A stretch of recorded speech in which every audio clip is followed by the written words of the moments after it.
This is Anytown, USA, just like your town.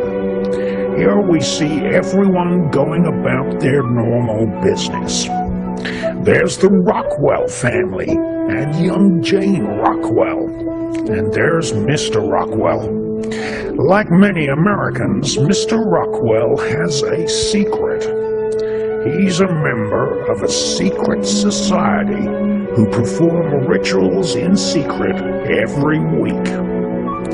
Tonight, in a city, town, or small village near you, millions of men, and some women, will wear uniforms with strange occult symbols on them. The meetings will be held in utter secrecy. Only those who know the correct handshake and passwords will be allowed entry to these rituals. Ancient rituals venerating the memory of King Solomon of ancient Israel will take place. Hymns will be sung, which contain the names of gods and evil demons. Medals and swords will be awarded to members who attain the rank of knight, prince, duke, or even grand dragon. This film is about the global network of people who are members of secret societies, who, either knowingly or unknowingly, are members of the Brotherhood of the Beast.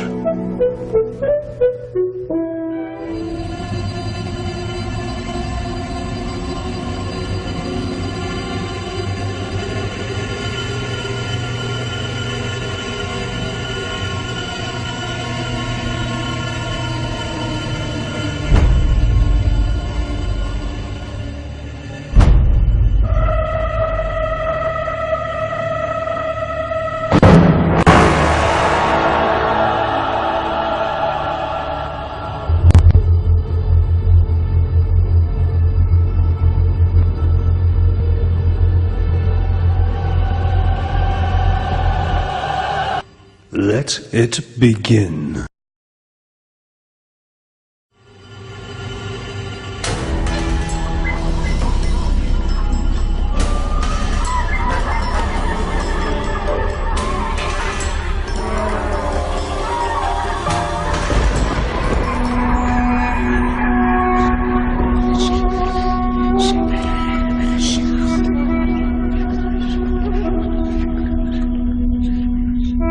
The Persian Gulf is not only rich in oil, it is also rich in ancient wisdom.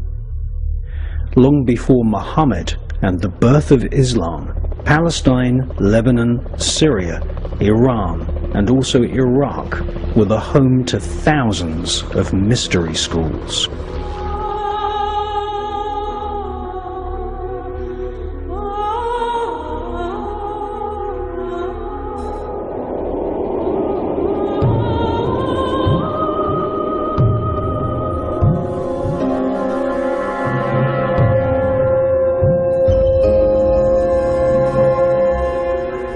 Iraq was once the home of the Sumerian, Chaldean, and Babylonian empires.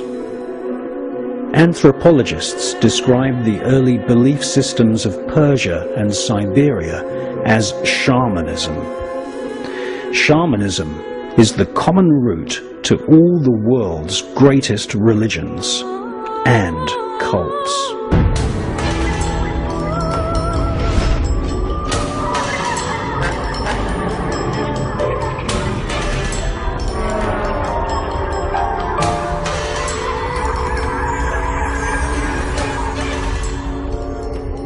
In the ancient world, long before Christians, Jews, and Muslims formed their sects in Jerusalem, there was a belief in the spirits of nature and the spirits of the stars. To ancient man, We were all spirits, inhabiting physical flesh and blood bodies. Not only did each man have a spirit, but all animals too. Even trees, mountains, and planets had spirits.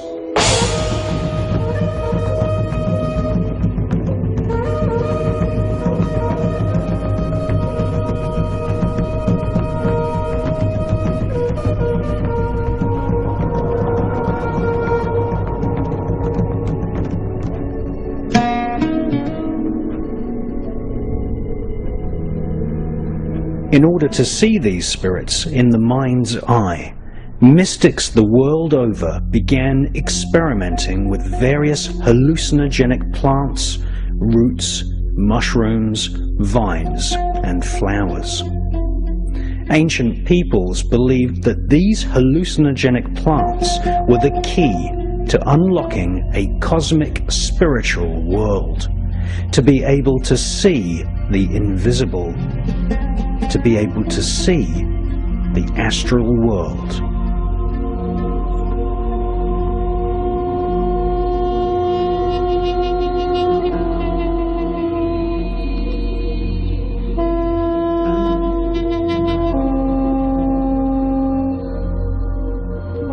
Shamans taught that the spirits of our ancestors and animals and plants were knowledgeable in all things.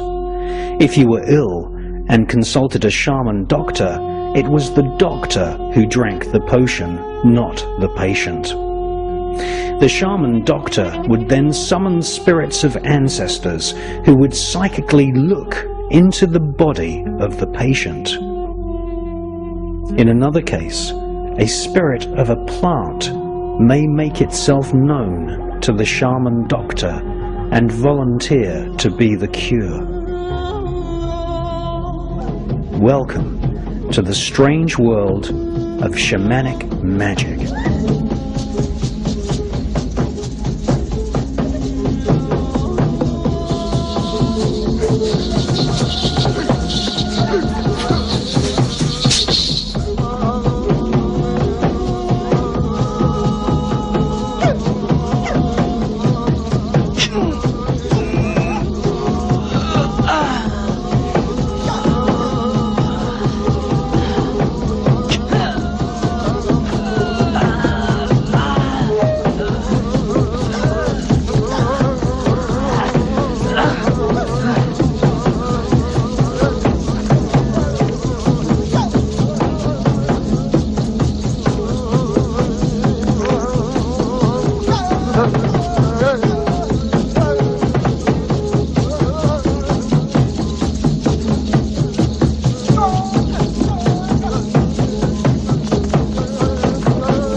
Sie weet weit ina una.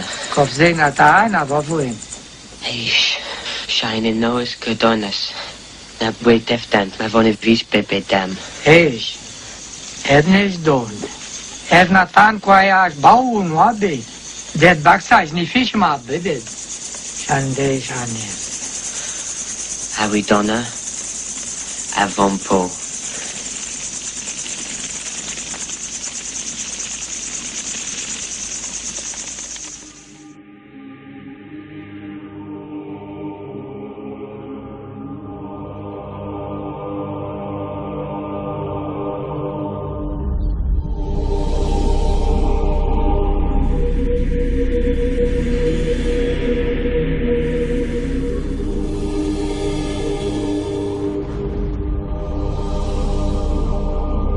In the Persian Gulf, a particular form of shamanism developed, which was called the working of the chariot. This form of shamanism gave birth to Judaism, which was taught at mystery schools in ancient Babylon, which is today's modern-day Iraq.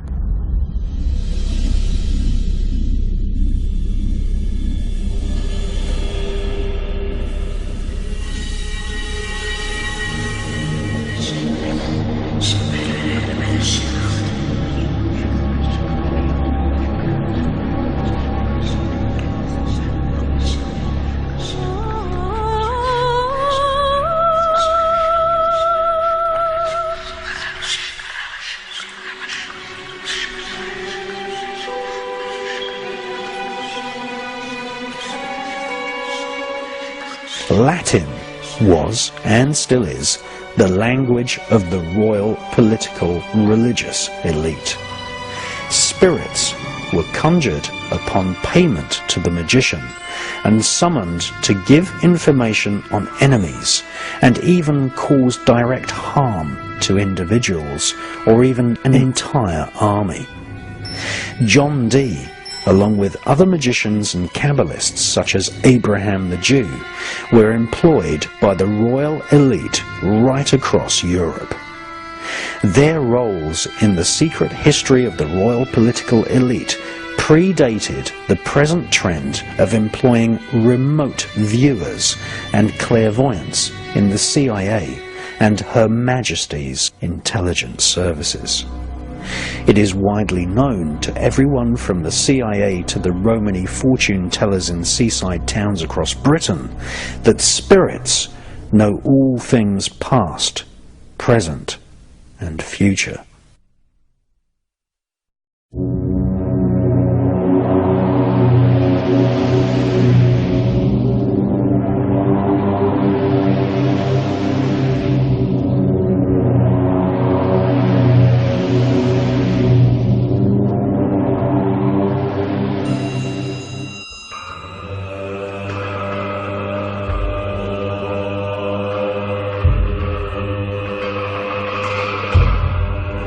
The techniques for summoning spirits include strange vocal sounds, which were often repeated, causing the magician to get out of breath and enter an altered state of consciousness.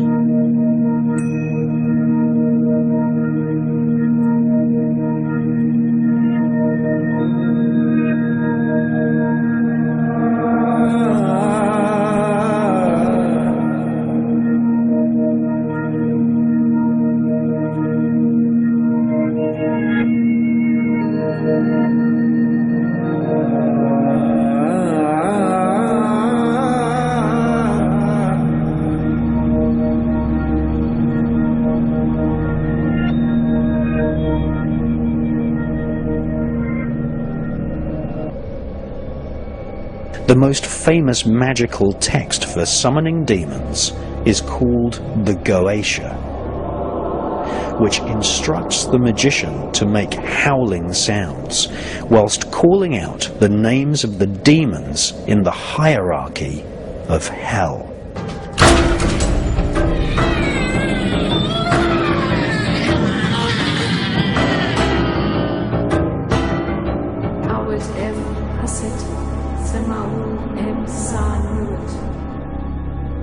In medieval Europe, the Goetia became known as the Book of Howling.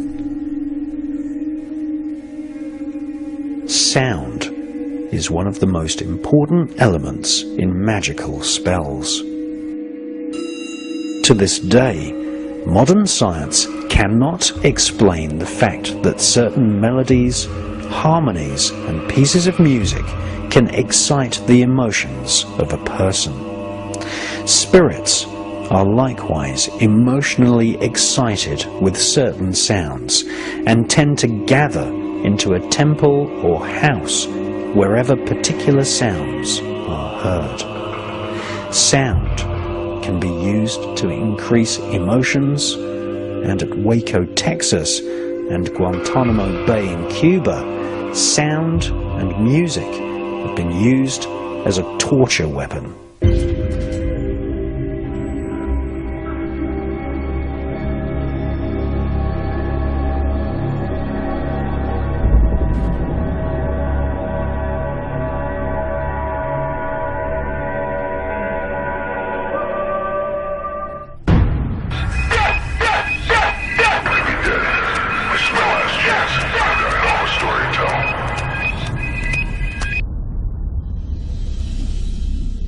The sound most commonly used to summon spirits is the secret name of God, Yod-Ha-Vah-He, which has been incorrectly translated by Christians as Jehovah. Another, even more secret name for God is the Shem-Ham-Forash, which Moses recited in order to part the Red Sea. The full version of Shem-Ham-Forash has 72 letters, exactly the same number of evil spirits which are described in the most famous grimoire, the Goetia. Similarly, Buddhists and Hindus on the Indian subcontinent recite mantras in order to attract spirits.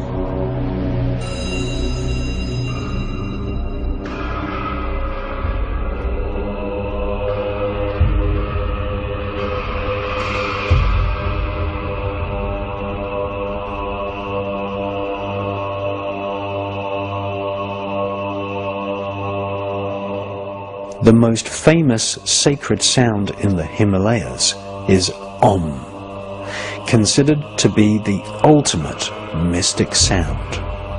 Large groups of monks gather to chant the Om, and in doing so create a psychic atmosphere in the temple, as the entire building and surrounding mountains vibrate with this ancient sound.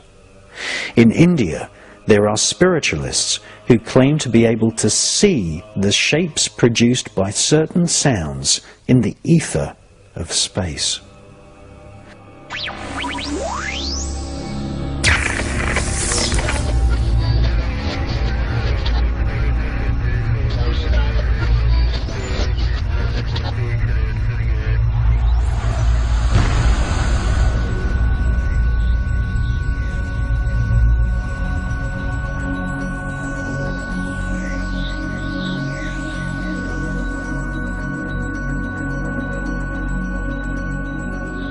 Modern science has confirmed that each planet and star broadcasts sounds in frequencies which the human ear cannot normally detect. NASA scientists have recorded the sounds of the planets. Many of these droning and humming sounds resemble the Om mantra of India and the chanting of Jewish Kabbalists.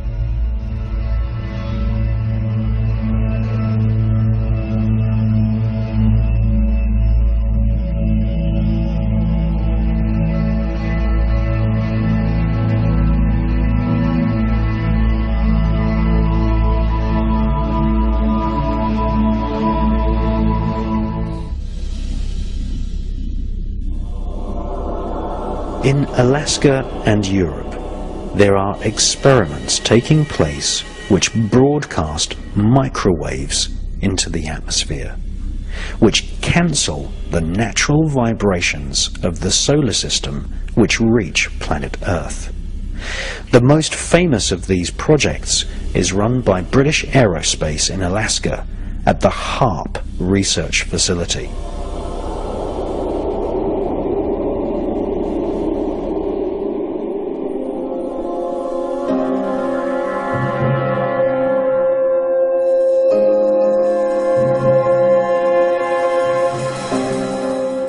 HARP uses technologies invented by Nikola Tesla.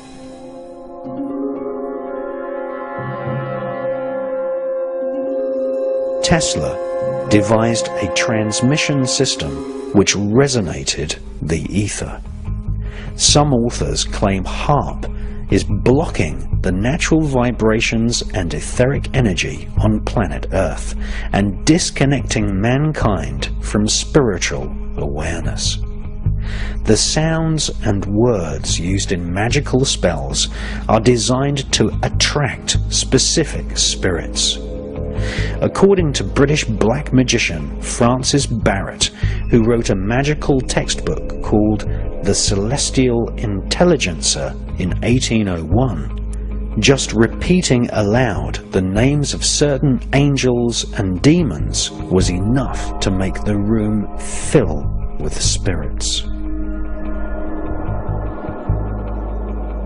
In 1584, the magician Reginald Scott wrote his own magical grimoire text called The Discovery of Witchcraft. Reginald Scott studied one of the most famous grimoires called the Chaldean Oracles of Zoroaster, which has existed for at least 1,500 years. This ancient text contains the so-called barbarous words of evocation. These are sounds rather than identifiable words. They consist of connected syllables which have no meaning in any known language, but are written using ancient sigils or symbols which evolved from ancient Israel, Egypt, and Babylon. Reginald Scott's book is a list of names of spirits which are to be called out and chanted in a certain order. These lists of spirit names are called litanies. Many magical texts are just simple lists or litanies of the names of planets, angels, spirits, and demons. Just like a computer program is just a list of commands, so too is a magic spell for summoning spirits. Magicians chant and recite these complex lists of names whilst visualizing the magic circle being filled with spirits. Many privately owned magical textbooks were written on consecrated vellum. Often the ink was made from human blood. Some of these books were so effective at summoning spirits that merely opening the book would cause spirits to congregate and ask, "What does the master desire to know?" Many magicians believe that the ancient sigils and talisman designs representing the barbarous names of evocation are the actual vessels in which the spirits live. Alongside the spells of the grimoires, magicians are instructed to recite psalms, which are an important part of calling demons into the temple. Just by reciting psalms, calling the names of demons, and writing their name sigils in blood drawn from the magician's own hand is usually sufficient to call a spirit, angel, or demon.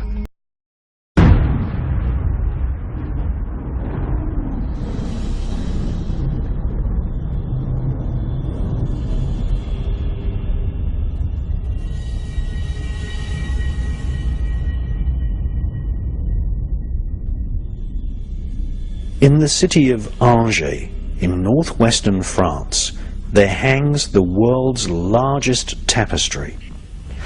The tapestry depicts the multi-headed devil in the form of a red dragon, and many scenes which illustrate the final book of the Holy Bible. The full title of this book is John's Book of the Revelation of the Apocalypse, which describes the future end of the world. It was dictated to the apostle known as John, as he lay with his head inserted into a niche in a cavern on the Greek island of Patmos. The entire book of Revelation was dictated to John by spirits.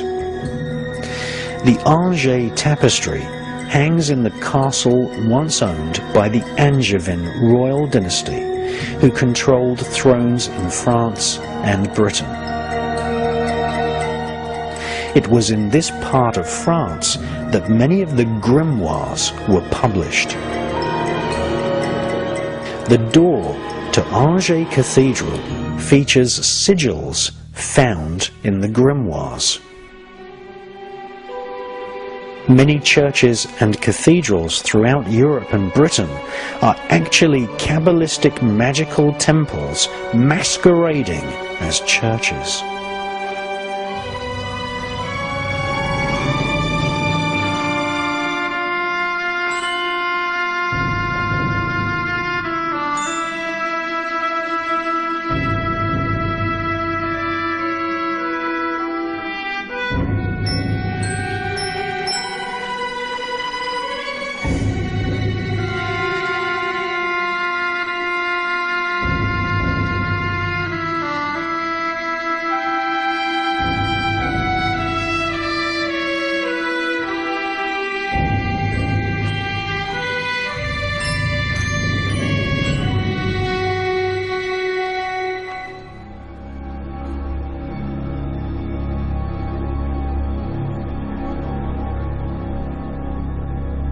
French historians claim that black masses have been performed on the altars of churches throughout Europe for centuries. In Great Britain, many churches allow their facilities to be used by Freemasons without realizing that the psalms of Freemasonry are the exact same psalms which are chanted by magicians who wrote the magical grimoires. These psalms are fundamental to the art of summoning spirits and demons. Whilst medieval witch hunts forced herbalists into hiding from the Vatican's bloodthirsty inquisitions, the royal Angevin elite in France resided in their castles, studying the intense imagery of the Revelation, where the devil is a shape-shifting, multi-headed red dragon.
lot of people have asked me what the demons of the Goetia actually look like, and for the most part they appear in the mind's eye of the magician. It's very rare that you'll have a situation where a spirit or a demon will actually show itself within the magic circle or the triangle of art. It is true to say that the psyche of the magician is really the landscape in which the demons appear. And if you look at illustrations of medieval monks, you'll see that a monk's habit has a rope tied around it. Now, this is a tradition that's come from the mystery schools of Sumeria, which is Babylon, that's ancient Iraq. And really it's the Chaldean, Sumerian and Babylonian priests who are the experts in defining what we call high ceremonial magic. And what they used to do is they used to actually create a circle on the ground using a piece of cord, and this circle was really an extension of the aura of the magician, and it was a visual aid to the magician to say to the spirits, this is my domain, this is my aura, and this circle protects me from you. Now at the end of every single magical ritual, you should actually give the spirits a license to depart. And the most common form of that would be to say to the spirits, leave me now. If you've given the spirits some kind of command or instruction, you say, go forth and do my will, and please leave now. That means leave the temple, leave the ritual space, and leave me alone in good peace. Now, there is always this danger that you're going to invoke or summon a spirit or a demon, and at the end of the ritual the demon will hang around, and this is when you get spirit possession. This is when things get very, very nasty. And so what the Chaldean, Babylonian magicians used to do is they used to pick up the cord that was used to make the protective magic circle on the ground, and for extra protection for the days after the ritual had ended, they used to wrap the cord around their waists. And this is why very commonly you see illustrations of medieval monks with the long gown. That was very typical of what magicians used to wear, with a cord wrapped around their waists.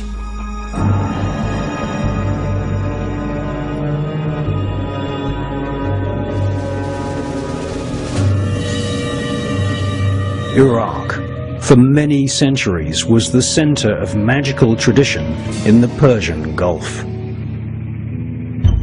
For hundreds of years, thousands of Jewish shamans, today we call them students of the Kabbalah, studied in Fallujah, Basra and Baghdad.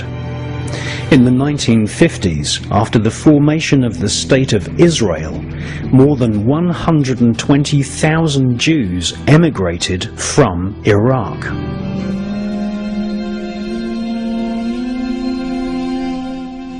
Iraq is not only the crucible of creation, but Iraq was also the birthplace of Kabbalistic, Chaldean, and Babylonian magic.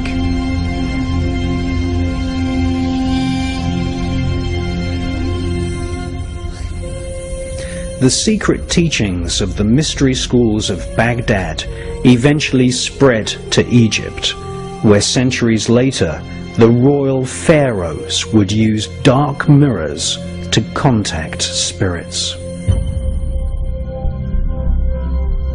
Iraq is now one of the Persian Gulf states, but in ancient times Iraq was known as the Kingdom of Babylon. The name Babylon means the gate of the gods.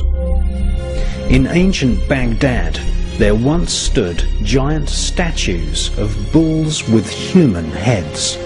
This was the famous Babylon Gate, which today, like so many treasures from this ancient land, is now on display thousands of miles away in the British Museum. The so-called Babylon Gate of the Gods was not just a physical gateway, the statues represented a psychic gateway, a portal where telepathic messages could be communicated to the ancient gods of the stars. The Baghdad Museum has a collection of stone tablets and statues illustrating what these star gods looked like. They were called the Anunnaki.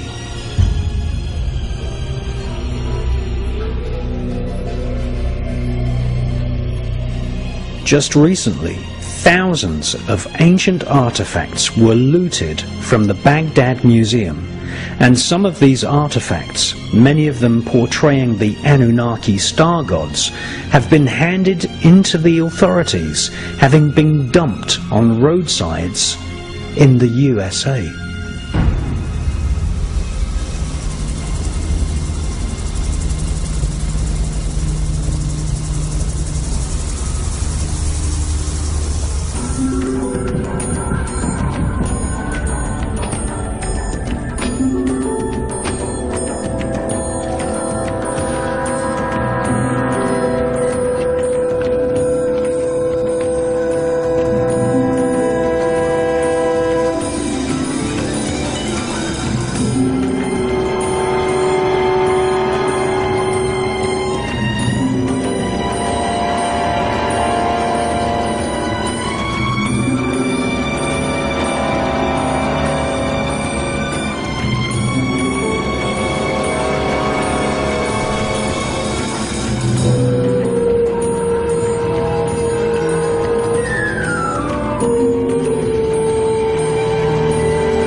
Baghdad, which today is under foreign military rule, was once the global capital of magical ritual. Thus, we see in the many museums recently looted in Iraq ancient manuscripts and stone tablets which explain a technique for drawing on the ground a magic circle. This circle was considered by the magicians of ancient Iraq to be a physical representation of the aura of the human spirit. Around the circle, the Babylonian mystics would write the names of spirits which guard the 4 cardinal points of the universe. The mystic would then inscribe in the air a pentagram and stab this imaginary pentagram with a magical sword, banishing any unwanted spirits from the temple. Bait, in the form of little gifts or offerings, would be laid out on a table inside the circle, and the name of the spirit which the mystic wanted to converse with would be chanted. A piece of polished metal or glass was used to see or scry the faces of spirits. This became known as the dark mirror, and it became widely used by magicians working for the Egyptian royals, by the Oracle of Tibet, and also used to divine the most appropriate date for the coronation of Elizabeth I by her royal astrologer, Dr. John Dee. John Dee's dark mirror was recently on display at the Science Museum in London.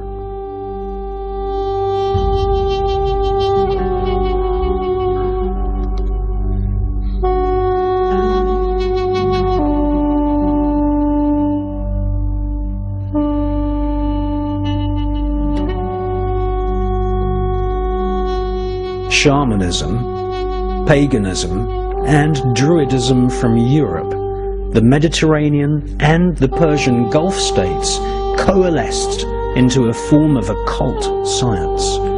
The formulation of magical spells became popular in the Greek islands, where mystery schools dedicated to hallucinogenic plants flourished for thousands of years before the birth of Christ.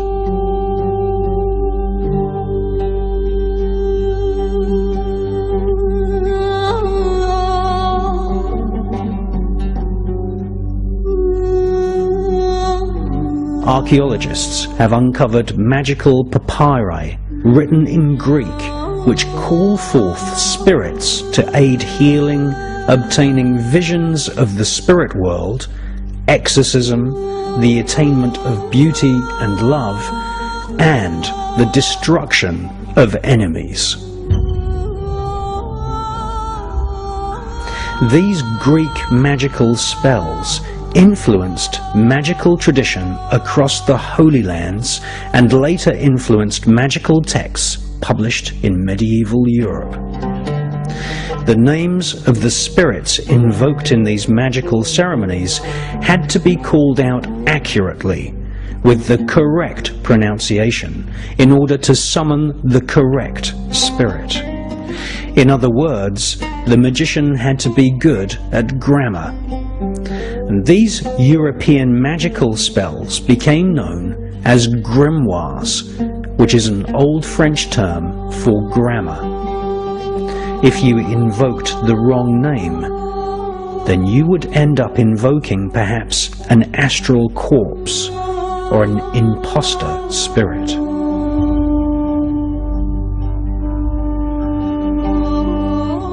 In the writings of Lactantius, he describes the thousands of lost spirits. They are defiled and abandoned demons who roam the face of the earth seeking comfort in destroying men. They fell everything with their tricks and strategies, their deceits and wiles. Lactantius was referring to the incredible seductive power of spirits and demons.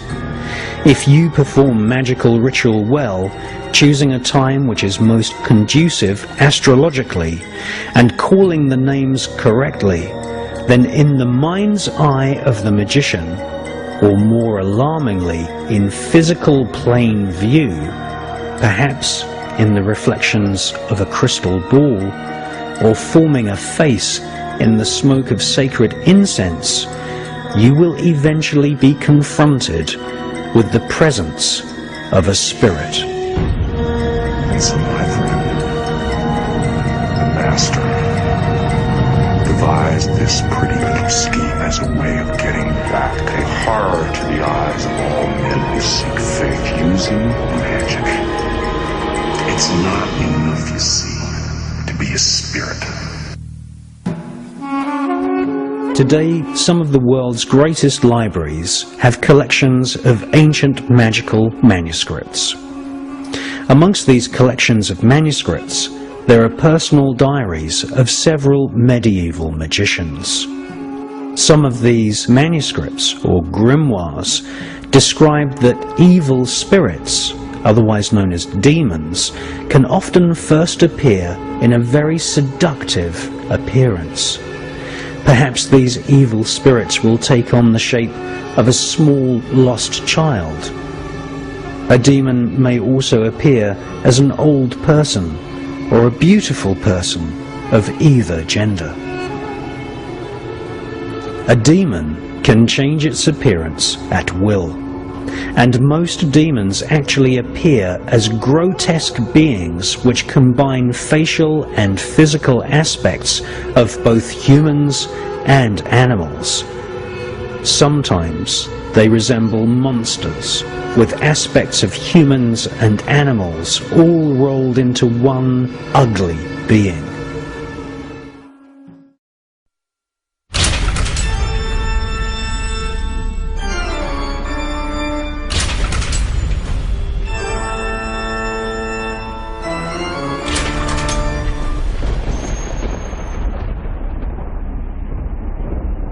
If you want to see what the demons look like, then you only have to visit any of the cathedrals and churches built by the Knights Templar. They built churches and cathedrals all over Europe in the 11th, 12th and 13th centuries.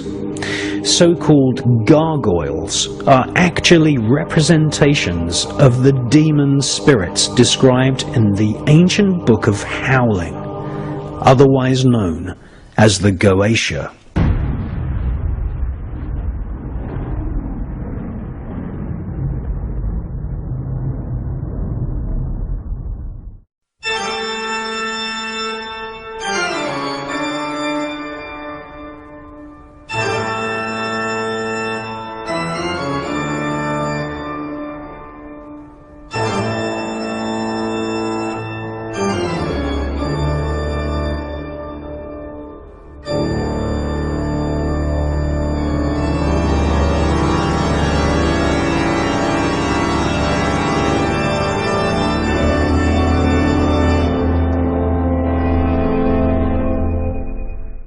So what we're doing is we're secretly filming, well, sort of fairly secretly filming. They won't allow me to film in here properly. They keep harassing me every time I bring a camera in here.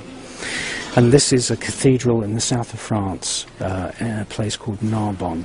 And this cathedral, like many other cathedrals, was designed by the Knights Templar and sympathizers of the Knights Templar. Now we know through the confessions of the Knights Templar that they were involved in black magic, and they had idols called Baphomets. And you know, really the big joke about these cathedrals is that people pay thousands of pounds to come on pilgrimages, say from Germany or Yugoslavia or somewhere. And they pay thousands of pounds for a pilgrimage to these cathedrals in the south of France, and people think they're going to have a wonderful Christian spiritual holiday. Well, that's far from the truth. The truth of the matter is that this is a Kabbalistic temple, and it contains carvings of most of the demons that you find in ancient magical scriptures, such as the Ars Goetia, the Testament of Solomon, the Clavicule of Solomon, and many of the other magical texts that have made their way into Europe from ancient Babylon, ancient Chaldea, which is a province of Babylon, and from Sumeria as well. Now, the people that run this cathedral are basically just scamming people, because there's nothing Christian here at all. You're even hard pushed to find a crucifix. A proper crucifix has got an image of Jesus. Well, these are few and far between in this place. There's no blueprints of this cathedral in existence whatsoever. That's nothing unusual. The blueprints were usually sketched into plates of wet wax or wet clay, and then they were destroyed after the cathedrals were built. And basically this is a place which is full of carvings of devils and demons and all of the kinds of bad spirits that you find in these magical texts. And behind me you can see a very, very typical example. Now, about 3.5 years ago, this altar was uncovered. And it's full of demons, and it's full of devils, and it's full of devils eating people and all this kind of thing. And I filmed it a year ago, and unfortunately a couple of the curators saw me filming it, and they really didn't like me filming it. Now, in the year that's passed since I was here last time researching this particular cathedral, what they've gone and done is they've gone and bleached all of these demonic and devil figures, because when I was here a year ago they were painted in very gaudy oranges and yellows and blacks and reds and this kind of thing, and it really did look completely satanic and completely demonic.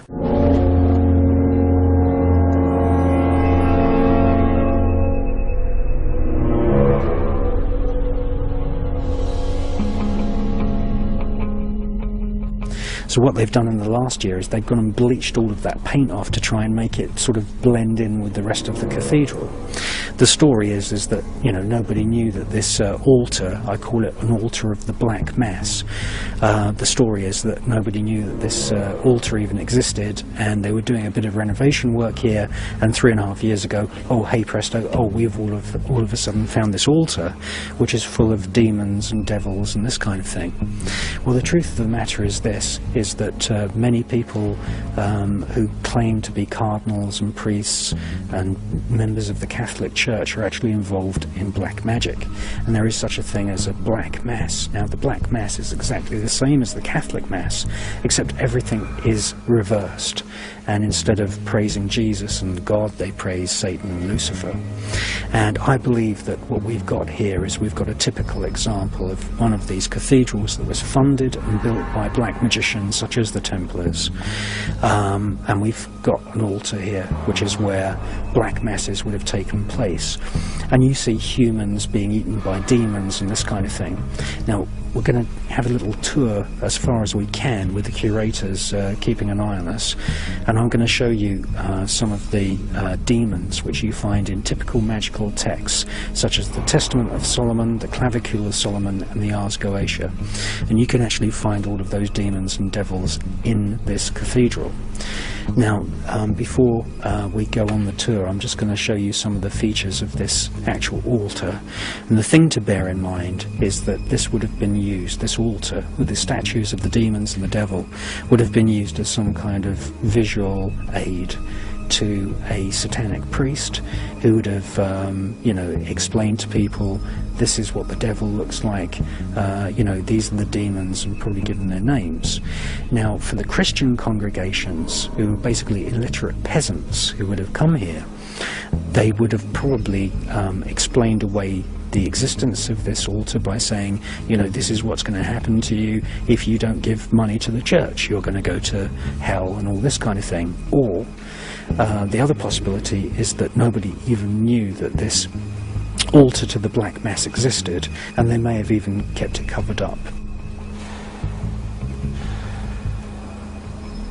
It's not until you zoom in that you can really see how evil the whole thing is.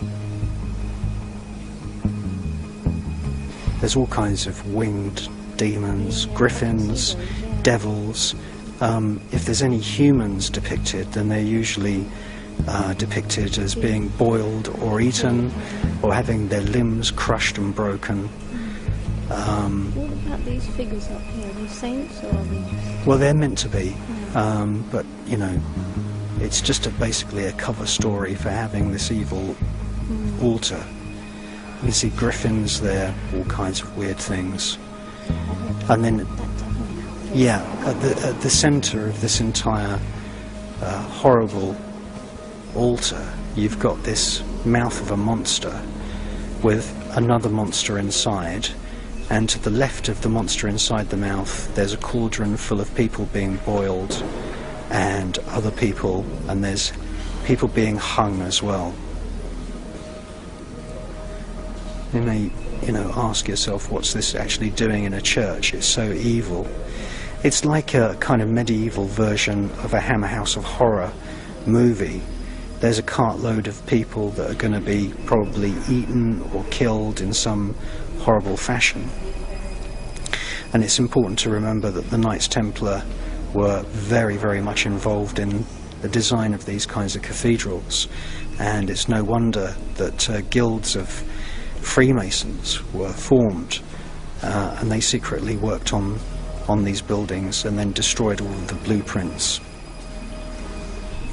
But all the paint, as you can see behind, it was painted in very, very gaudy colours, and what's happened in the year since I was here last is that all that paint's been bleached off to try and make it blend in with the rest of the cathedral, I suppose in order to stop people like me from asking awkward questions. Now the cover story is that you've got, some kind of Mary and Jesus figure standing on top of the devil. But as far as I'm concerned, it's strange that this altar was covered up and not known about up until 3.5 years ago.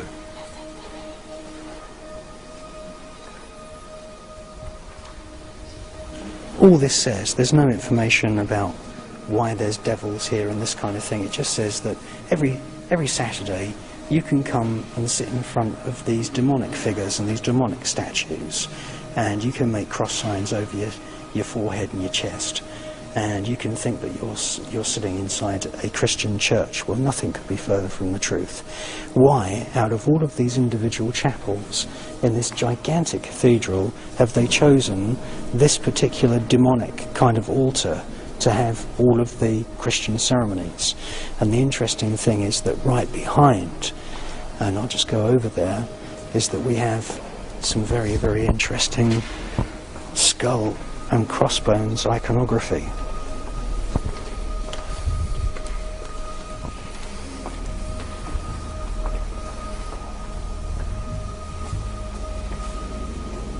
I don't think that's very Christian at all. The expressions on these monks, if indeed they are monks, I believe that they could be Knights Templar. As you can see, their expressions are very, very strange. They're passing on some kind of information to each other, or they're being given information, and the information they're being given is not to their liking. And there's some more of them here. These are very, very sort of demonic, nasty looking kind of monk figures. And they don't look happy at all. So you've got 6 very elaborate carvings there. Not a single one of these figures is happy. Now, to the left of these 6 rather dissatisfied, nasty looking monks, if that's indeed what they are, they look like black magicians to me, is that you have this even more scary face, which is passed off as being a cherub. Well, that's not a cherub at all.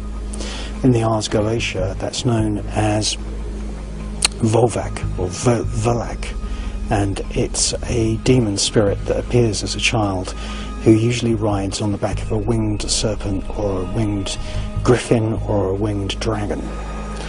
And as you can see, that is not the happy face of a cherub. It's been deliberately carved as an evil face, and in the left hand pupil you can see that very clearly.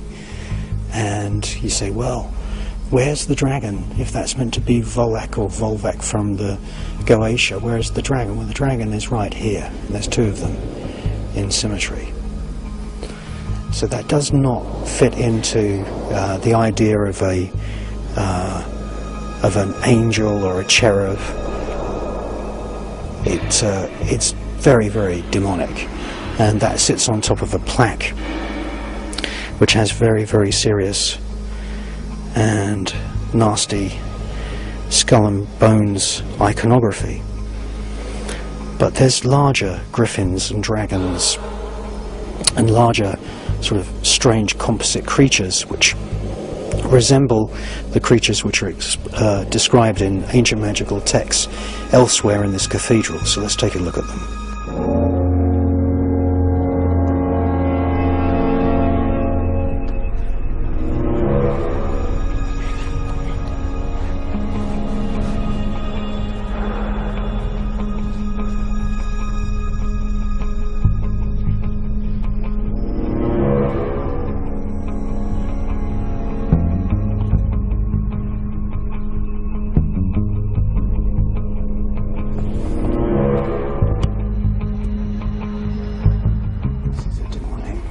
Creature which is described in the Goetia. The feet of some character who's meant to be some pious contributor to the church. And the curators really don't like me pointing out this kind of thing, but that's obviously not a dog. It's some demonic creature. And it's very, very typical of the kinds of things that you see described in the Ars Goetia. This is another example of the kinds of demonic things that are slipped in and unnoticed in all of these so-called Christian places. There's a kind of decapitated head. It's a deformed, strange head in one of these tapestries. Of course, that goes completely unnoticed by most people that come here.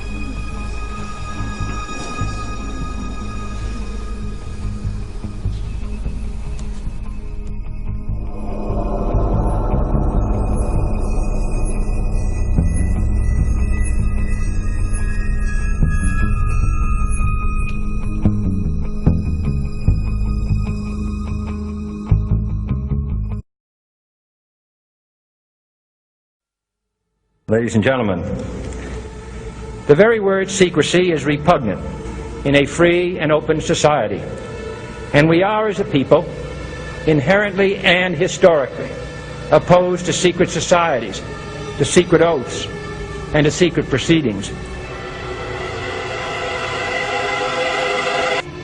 JFK was the last truly popular president of the United States of America. Assassination is used to adjust the outcomes of elections.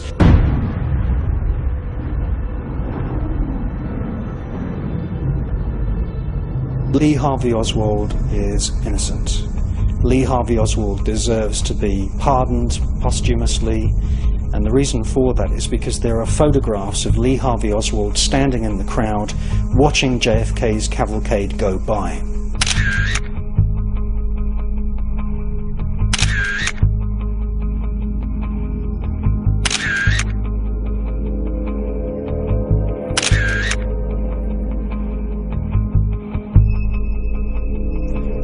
Because of these photos, it is obvious that Lee Harvey Oswald was framed.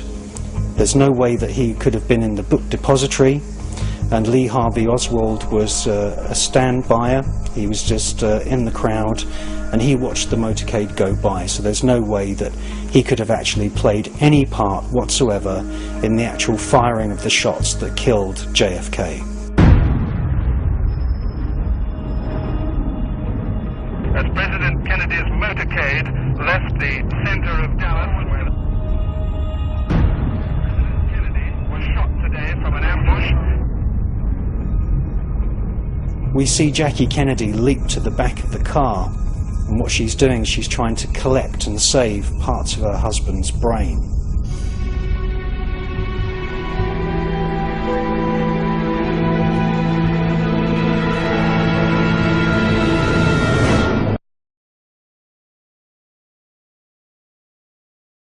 The bullets came from at least 2 different directions, and analysis of the famous footage filmed by Mr. Zapruder actually shows the trails, the condensation trails of at least one of the bullets.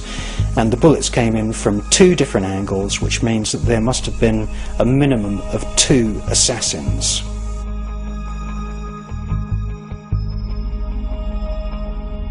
The leader of the FBI at the time of the Kennedy assassination was J. Edgar Hoover. J. Edgar Hoover was a cross-dresser. He was a very strange man with a lot of secrets.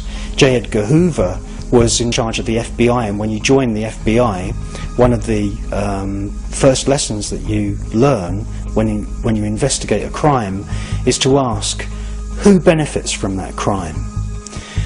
Well, the person that benefited the most from the JFK assassination was Lyndon B. Johnson. Lyndon B. Johnson was sworn in very, very quickly. In actual fact, one of the witnesses was Jackie Kennedy, and Jackie Kennedy stood there as a witness, and she still had parts of her husband's brain splattered over her clothes. Lyndon B. Johnson therefore became an unelected president of the United States of America. What we saw from that moment onwards is that he stepped up US military activities not only in Vietnam but all over the world. That's a trend which continues to this day. Lyndon B. Johnson was a pervert. He used to ask White House security people to telephone young secretaries in the middle of the night pretending that he had dictation.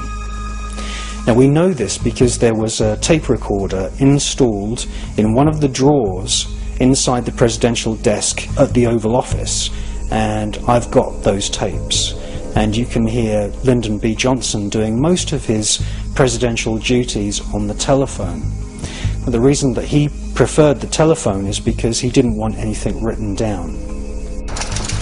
I want the 5 smartest, best educated, fastest, prettiest secretaries in Washington. I don't want any old, broken down old maids. I want them from 25 to 40. I want them that can work Saturday and Sunday. Right. I want them that can work at night, not be afraid to go home after the Secret Service takes them out of the gate. I want them to have a college degree if it's at all possible, and be able to keep secrets. And I've got to have some people that I can trust.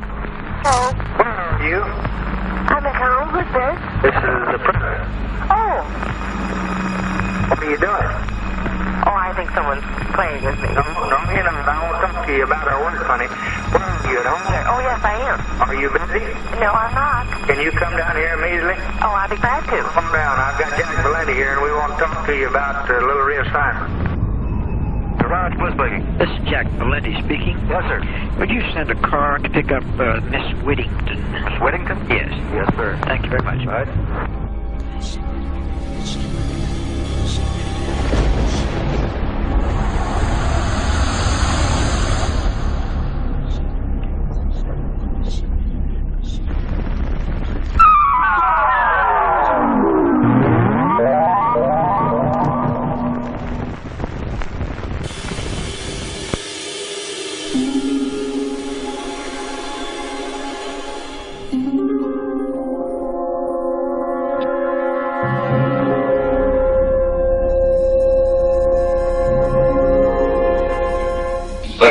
Let's look at Northern California. You understand? Yeah. You know what's happening in San Francisco. San Francisco's just gone. It's Clear over. I understand, but it isn't just down in the ratty part of town. But the upper class in San Francisco is that way. The Bohemian Grove that I attend, one time at a time, the Easterners, the others that come there. But it is the most faggy goddamn thing you will ever imagine in San Francisco crowd, because it's just terrible. I mean, I never want to shake hands with anybody in San Francisco.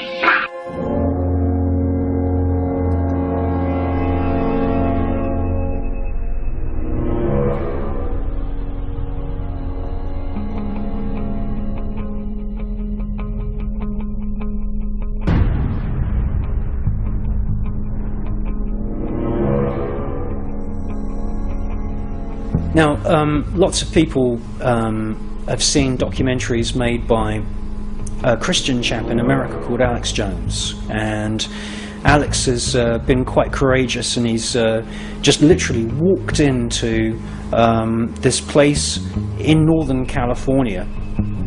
It's called Bohemian Grove, and it's a private estate which is actually run by the Bohemian Club, which has been established for a very, very long time in San Francisco. That's where their headquarters are. And it's a bit of a strange place. They invite people like the former Prime Minister of Britain, John Major, the Grey Man, to give lakeside talks and speeches, and they've had, you know, former chancellors of Germany, and they have the bosses of Fortune 500 corporations giving speeches, and there's even been the odd speech by astronauts. Now, that doesn't sound too strange until you then realize that these speeches are by the side of a lake, and on the other side of the lake there is this stone, cement and metal, and I think parts of it are made out of fiberglass, statue of an owl.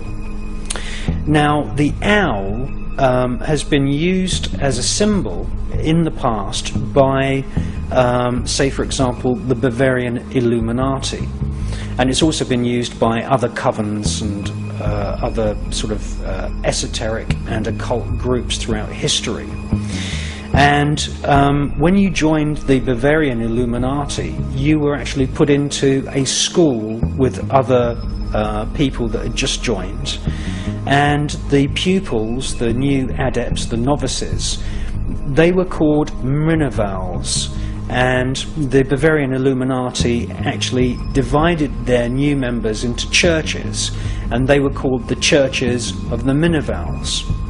And their logo, or their symbol, was an owl, and that owl comes from the ancient Mediterranean, from the mystery schools that were on Crete and Cyprus and other islands in the Mediterranean.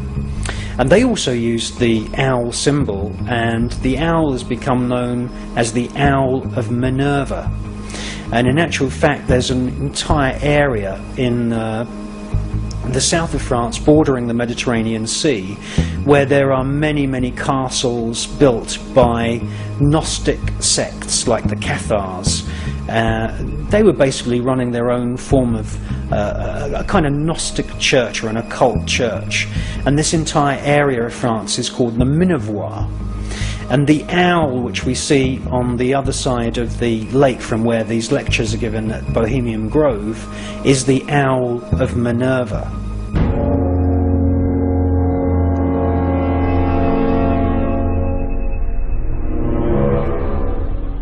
There is a small altar at the base of the owl, and on that altar we see an ever-burning flame, an everlasting flame. And that flame is coming from an Aladdin's lamp. And that is not Aladdin's lamp from the fairy tale. It is, in actual fact, an effigy of the brass vessel that was used by King Solomon to entrap the demons that are described in the Goetia.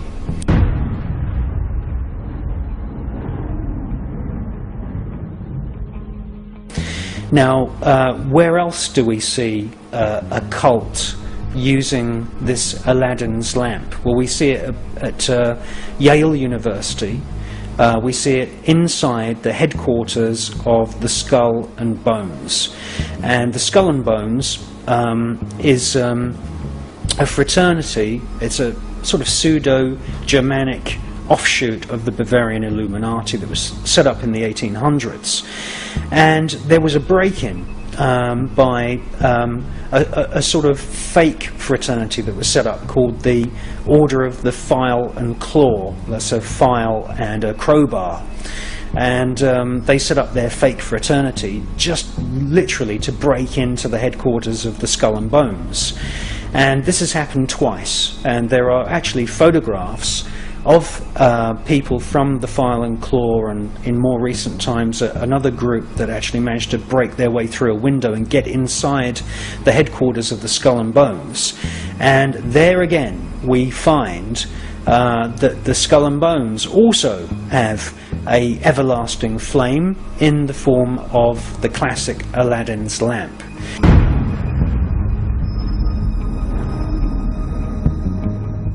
And these are signs that we are dealing with fraternities, covens, occult groups who very, very much understand the significance of the Goetia, and they very, very much understand the power of these demons.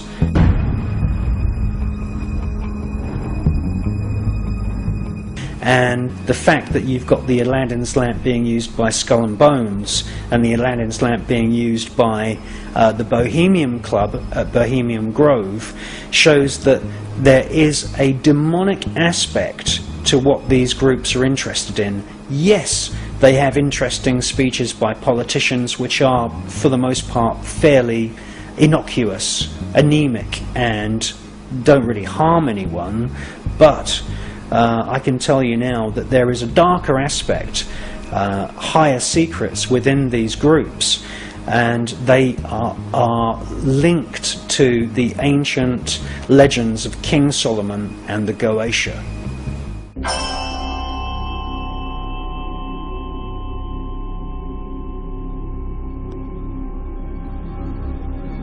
At Yale University, home to the secret society known as the Skull and Bones, which has initiated several vice presidents, senators, and presidents, there is an ancient manuscript written completely in cipher.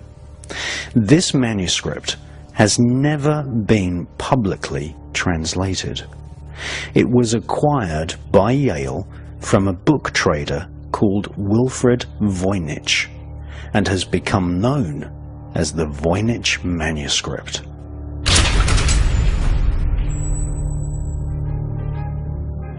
This handwritten, highly detailed manuscript was discovered by Wilfred Voynich at Villa Mondrigoni near Frascati, south of Rome, more than 100 years ago. Villa Mondrigoni means the house of the world of dragons. Villa Mondrigoni was a training college for Jesuits. The most famous Jesuit of all time was Ignatius Loyola, whose secret society was the first to use the name Illuminati. The secret discipline of the Jesuit secret societies inspired Heinrich Himmler to form his own SS, Cult of the Black Sun. Adam Weishaupt was a Jesuit, and he formed the Bavarian Illuminati secret society based on the secret teachings of Jesuits in the 1700s. Like many buildings owned by secret societies and institutions of the royal political elite, Villa Mondrigioni has a garden filled with statues of reptilian creatures. Villa Mondrigioni was recently filmed by the BBC for a documentary about the Voynich manuscript. Wilfred Voynich acquired the manuscript and took it back to his shop in Shaftesbury Avenue in central London.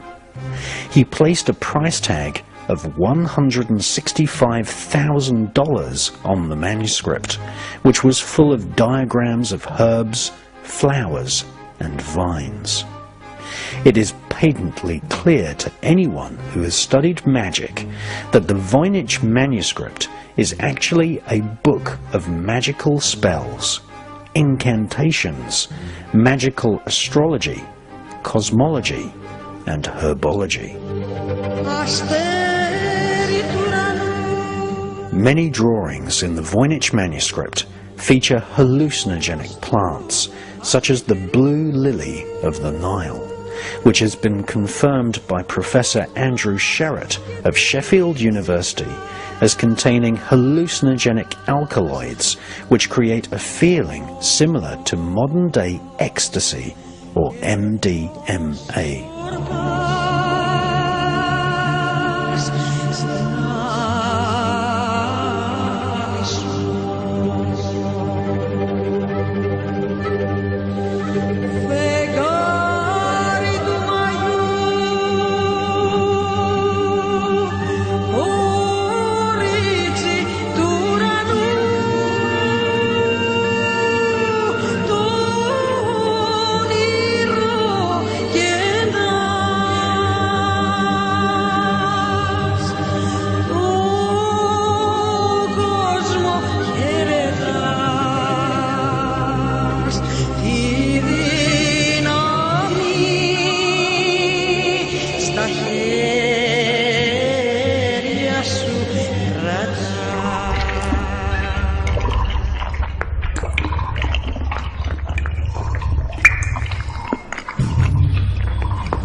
The Voynich manuscript has drawings of naked women standing and laying in pools of water with tube-like structures around them. These women are more than likely oracles, laying and standing in pools in underground caverns. Other diagrams in the Voynich manuscript show how to place a goat in the center of a magic circle and transform its spirit into the evil goat of Mendes, one of the ancient apparitions associated with the devil himself.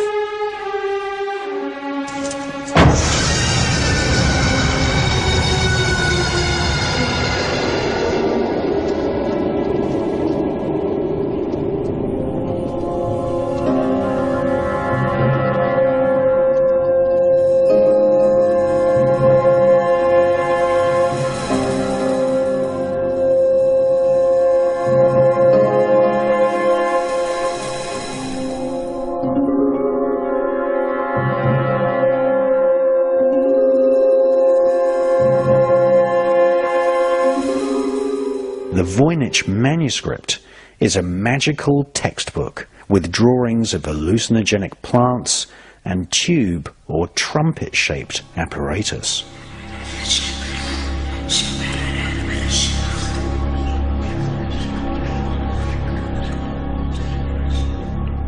In spiritualism, it is very common that whispers from spirits are amplified using what is known as a spirit trumpet.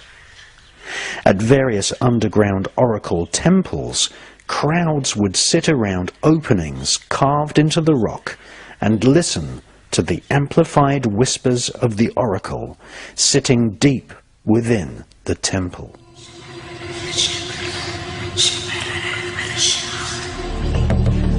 I invite you to drink the healing water and ride horses for all time together. Let's not hide what we have heard,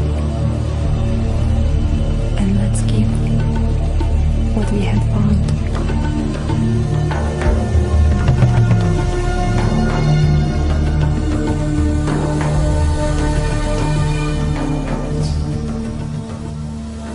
The Voynich manuscript is written entirely in cipher, and there are only 3 manuscripts written entirely in code prior to the year 1500. The Voynich manuscript is one of them.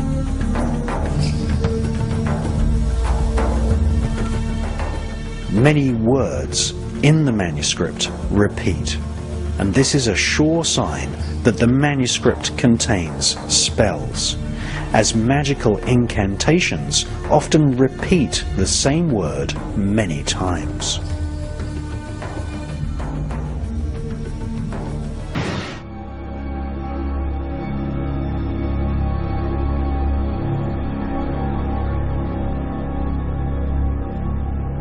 At the corner of each page of the Voynich manuscript, page numbers have been added, and the handwriting has been matched to that of Elizabethan magician Dr. John Dee and psychic medium Edward Kelly. The Voynich manuscript is perhaps the most important magical text of its age, dating from before the 15th century. It is now in the custody of the Beinecke Library at Yale University, who strictly forbid public access to the Voynich manuscript. When the BBC recently made a program and radio show about the manuscript, they were prevented from removing the manuscript from the room, and the curator refused to utter even a single word.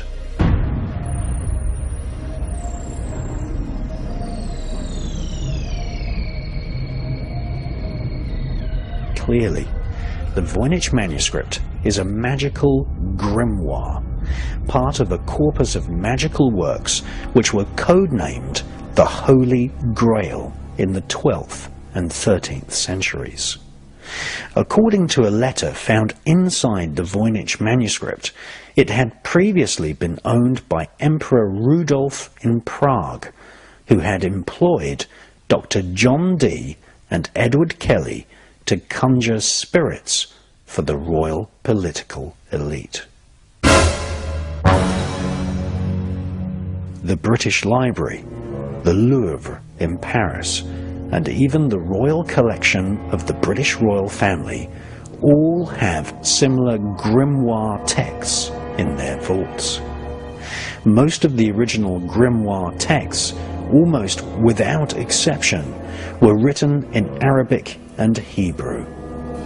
Before the Kabbalah became popular in 13th century Europe, there existed in ancient Israel a form of Jewish shamanic magic known as Mahaseh Merkava, the working of the chariot. Many of the grimoire texts explain the techniques for summoning demons and even how to invoke the spirits of planets into the magician's magic circle. The original texts are based on knowledge from before the time of the pharaohs.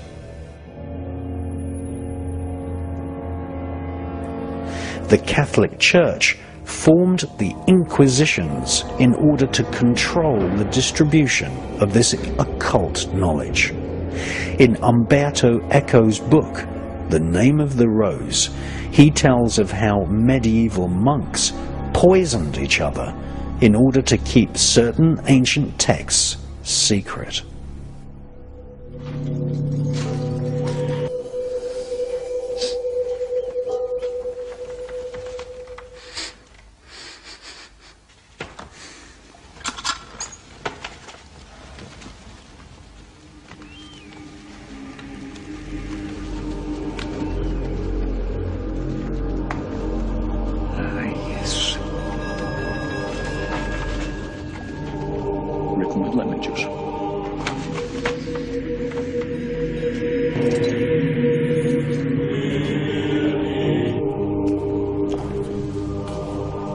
Someone was at great pains to conceal a secret of the first magnitude. The calligraphy is without question left-handed. And the only left-handed member of your community is, or rather was, Brother Berenger, the assistant librarian. Now, what kind of secret knowledge would he have been privy to? I have the feeling that you're about to tell me. Books, restricted books, spiritually dangerous books. Most of the well-known grimoires are said to have been written, or at least commissioned, by King Solomon of Israel.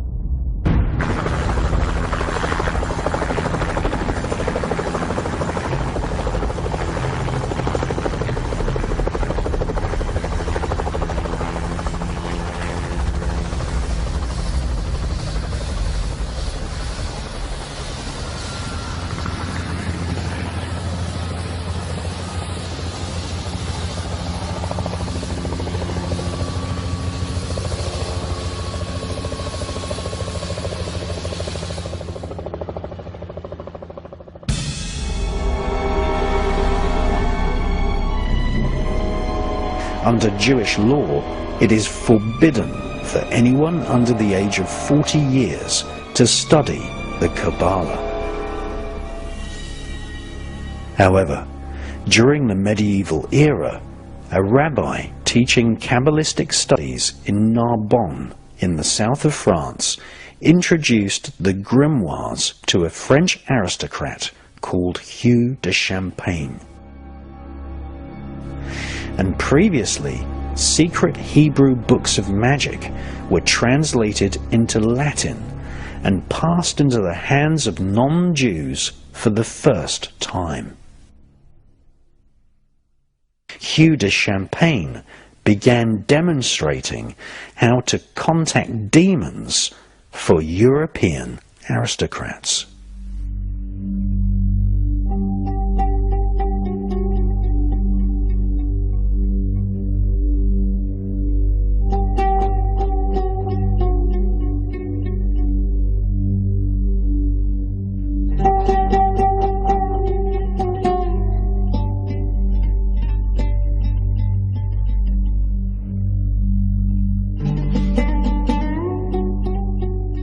Rumours of occult rituals at the heart of the European aristocracy spread far and wide, and so romantic novels were distributed which confused public knowledge, blurring fact with fiction.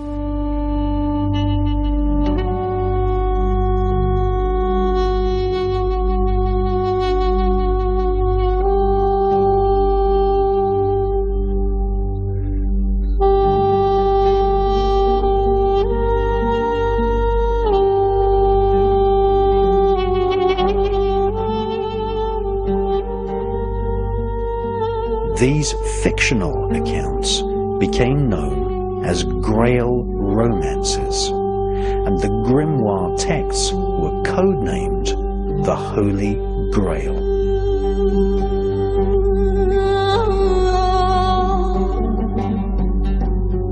Many of the original grimoires were written on papyrus with a quill feather pen which had been plucked from a cockerel which had been sacrificed at dawn. The ink was often made from red wine, which had been consecrated at a special ceremony.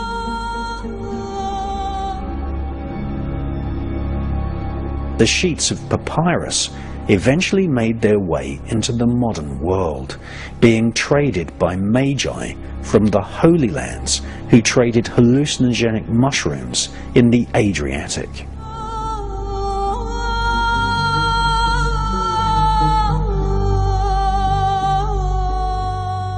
These ancient magical texts contained astrological star maps of the heavens,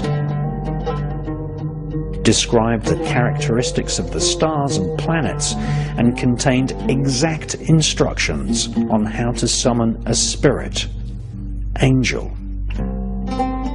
or demon.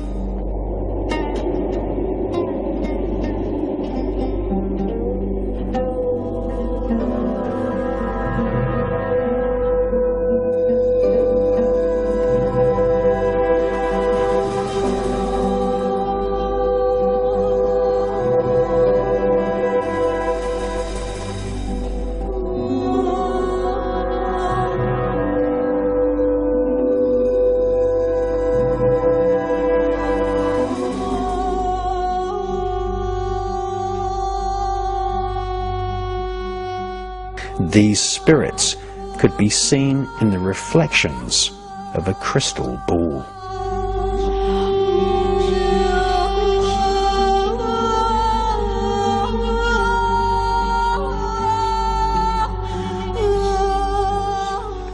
When the tomb of French King Childeric was uncovered in 1653, a crystal ball was found inside, along with several dozen golden models of honeybees. Napoleon Bonaparte had these golden bees stitched onto his coronation robe. Still, to this day, the bee and the beehive are symbols of the Illuminati global network of secret societies. Once translated into Greek and Latin, these magical papyrus were bound into books and became known as the grimoires.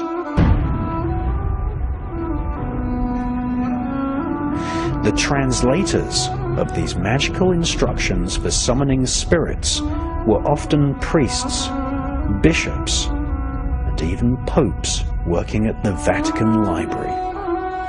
Outside the hallowed walls of the Vatican, peasants were burnt alive for being interested in magic, whilst within the private reading rooms and cloisters of churches and royal palaces, magicians such as John Dee were busy at work employing the knowledge of the grimoires to contact spirits, plan wars, and inflict psychic attack on the enemies of the state.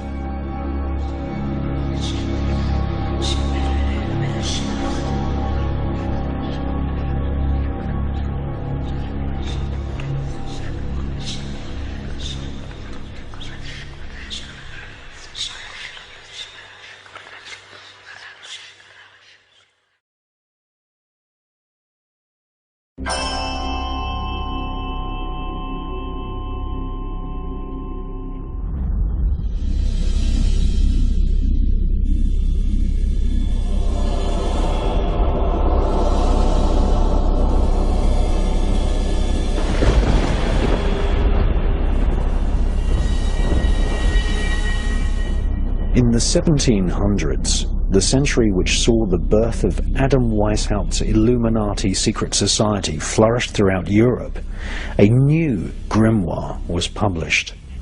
It has become known as the Grand Grimoire of the Red Dragon.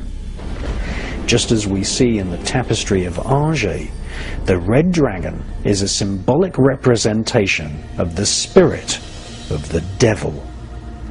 First written by Antony, the Jewish rabbi of Venice, the Grand Grimoire of the Red Dragon is a book of black arts, which is a synthesis of previously oral, very secret teachings handed down from one rabbi to the other.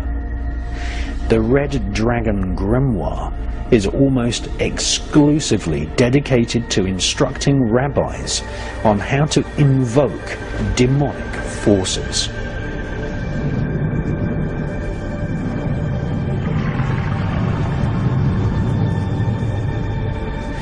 Rabbi Antonio de Veneziana claims the book was originally written by King Solomon, who is also credited with having written the Goetia, which describes how to summon any one or all of 72 demons in the hierarchy of hell. The Grimoire of the Red Dragon gives distinct instructions on how to make a pact with Satan. The text shows rabbis how to summon the spirit of a demonic spirit called Lucifuge Rufakal, who is none other than the Prime Minister of Hell. Hayat Nevet, and Emet Nevet, Chedefuet F, Awet F, Aset, Semawu M Sa Nut.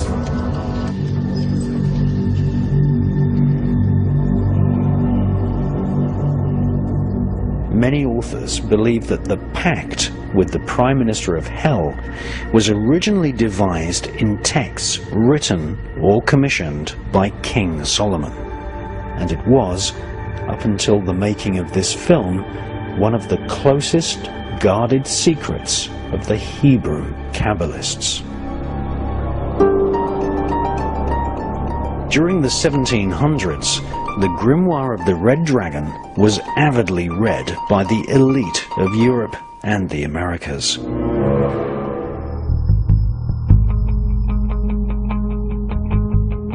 Many magicians and rabbis were hired in order to make pacts with the devil and Lucifuge Rufakal. The Grimoire of the Red Dragon indicates that if you serve the devil, then the rabbis following the rules of the pact will be rewarded with knowledge of where buried treasure can be found. This treasure is obviously symbolic. The Grimoire of the Red Dragon inspired the stories of Dr. Faustus, who was actually a real historical character.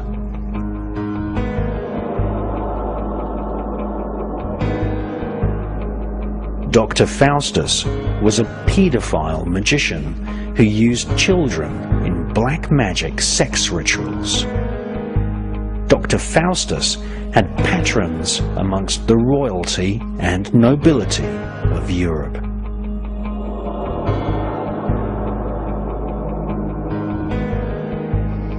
In the year 1509, a German magician, Henry Cornelius Agrippa, wrote 3 books of occult philosophy. He explains the importance of interacting with the spirit of the earth. He explores the techniques of the Kabbalah, sacred geometry, spirit divination, and then describes how to have psychic, telepathic conversations with angels.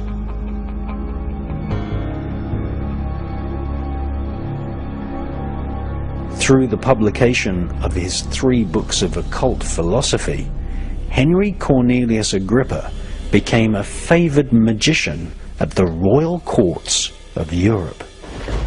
In his writings, Agrippa summarizes his duties to the royal elite of Europe when he wrote, "My task is to summon spirits who will defend kingdoms, discover the secret knowledge of men, to increase riches, to foretell future events, and to see and know things done in many miles off."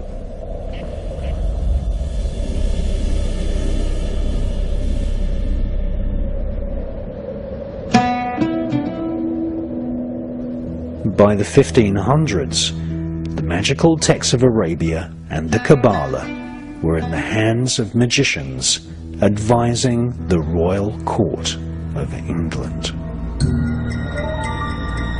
Elizabethan magician and spy John Dee was born in 1527. John Dee wrote many diaries listing the rituals and ceremonies which he performed in order to have conversations with angels and demons.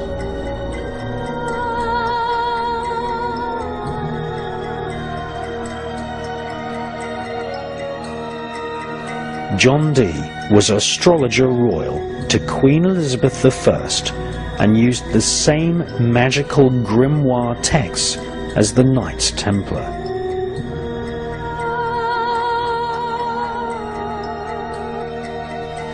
Dee kept a giant library of occult books which originated in ancient Babylon and Egypt. Between 1581 and 1583, John Dee wrote 5 books of mysteries. These are now preserved at the British Museum. John Dee's mystery books are concerned with a special system of magic known as heptarchia, and how to contact the 7 archangels who stand before the throne of God. Each archangel is actually one of the 7 known planets, with each planetary angelic spirit having its own 7 subdivisions. John Dee designed what he called a holy table, onto which he mapped the angelic names and the 7 subdivisions of the astral planes on each planet of the known solar system. A special talisman rests at the center of Dee's holy table, which contains the stylized names of spirits. This wax tablet is called the Sigillum Dei Ameth, which is Latin for seal of truth.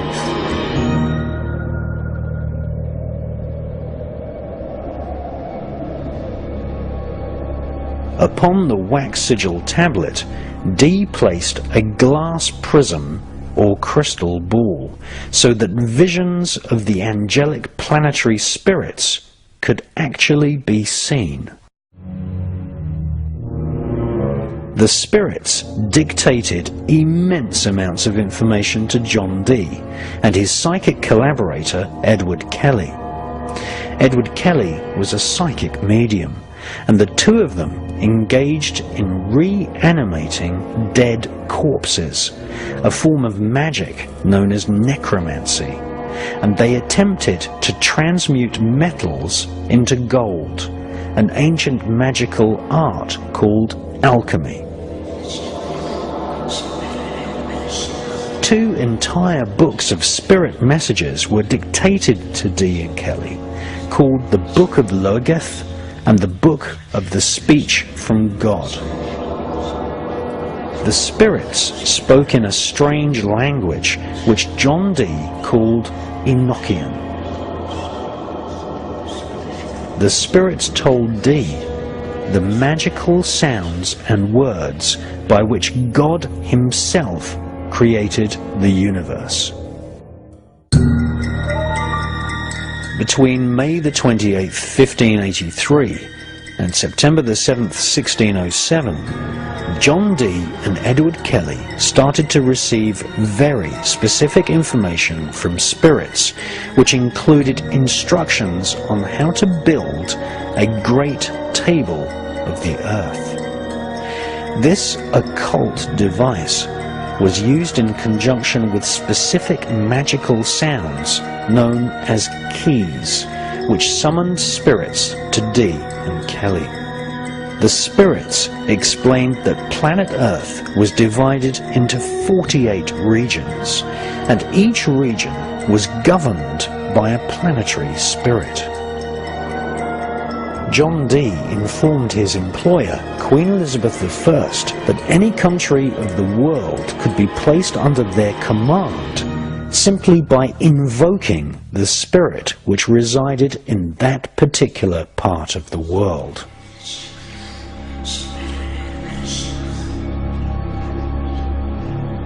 The royal political elite, such as Emperor Rudolph, and Elizabeth I employed John Dee to summon the spirits.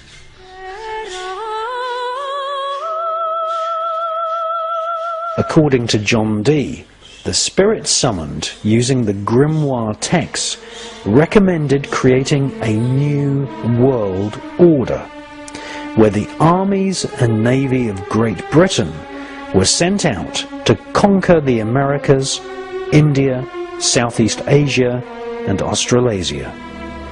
It is true to say that the global superstate now planned by the United Nations, European Union government, otherwise known as the New World Order, is a plan which was inspired by demons and spirits originally conjured in the Elizabethan era by Dr. John Dee.